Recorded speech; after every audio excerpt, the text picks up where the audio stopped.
Start ചെയ്യാം.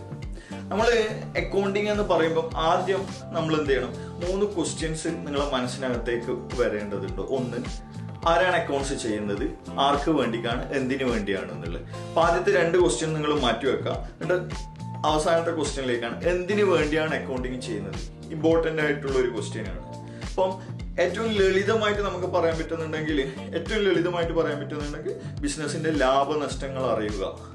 Okay, ചില സമയം ബിസിനസ് ലാഭത്തിലാവും, നഷ്ടത്തിലാവും. ഇതല്ലാത്ത രീതിയിൽ ലാഭവും നഷ്ടവും ഇല്ലാത്ത അവസ്ഥ ഉണ്ടാകും. നമ്മൾ ബ്രേക്ക് ഈവൺ പോയിന്റ് എന്നൊക്കെ പറയാറുണ്ട്.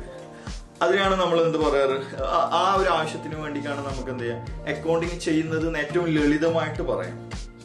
ഓക്കെ, അപ്പം നമ്മൾ മനസ്സിലാക്കേണ്ടത് അതിന്റെ ബേസിക് അല്ലെങ്കിൽ പ്രാഥമികമായ ആവശ്യം എന്ന് പറയുന്നത് ബിസിനസിന്റെ ലാഭനഷ്ടങ്ങൾ അറിയുക എന്നുള്ളതാണ്. അപ്പൊ അതിനു വേണ്ടിയിട്ടുള്ള ഫോർമുല എന്താണെന്ന് നിങ്ങൾക്ക് മനസ്സിലേക്ക് സങ്കല്പിക്കാൻ പറ്റുമോ? നിങ്ങൾക്കറിയാം ഫോർമുല എന്താണെന്നുള്ളത്? ലാഭനഷ്ടത്തിന്റെ മൈൻഡിലേക്ക് നിങ്ങൾക്ക് വരുന്നുണ്ടോ?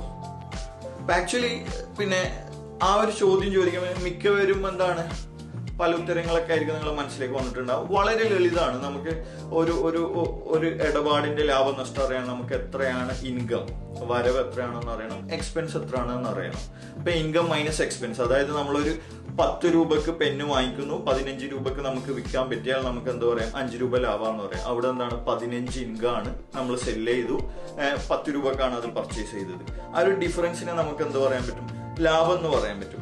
നേരെ തിരിച്ചാണ്, ഇപ്പൊ നമ്മൾ 10 രൂപക്ക് എന്ത് ചെയ്തു, പെന്ന് വാങ്ങിച്ചു, നമ്മൾ എന്ത് ചെയ്യുന്നു, ഒരു 8 രൂപക്ക് വിൽക്കേണ്ട വന്നു കഴിഞ്ഞാൽ നമ്മൾ എന്താ പറയുക, 2 രൂപ നഷ്ടമാണെന്ന് പറയും. എന്താണ്, ചെലവ് കൂടുതലും വരവ് കുറവാണ്. വളരെ വളരെ ലളിതമായ ഒരു ഫോർമുലയാണ് ഇൻകം മൈനസ് എക്സ്പെൻസ്. ഓക്കെ, നമുക്ക് എന്ത് കിട്ടും, പ്രോഫിറ്റ് കിട്ടും, profit or loss whatever. Okay, ചില സമയം 10 തന്നെ വാങ്ങിച്ച് 10 തന്നെ വിൽക്കേണ്ട വന്നാൽ ലാഭം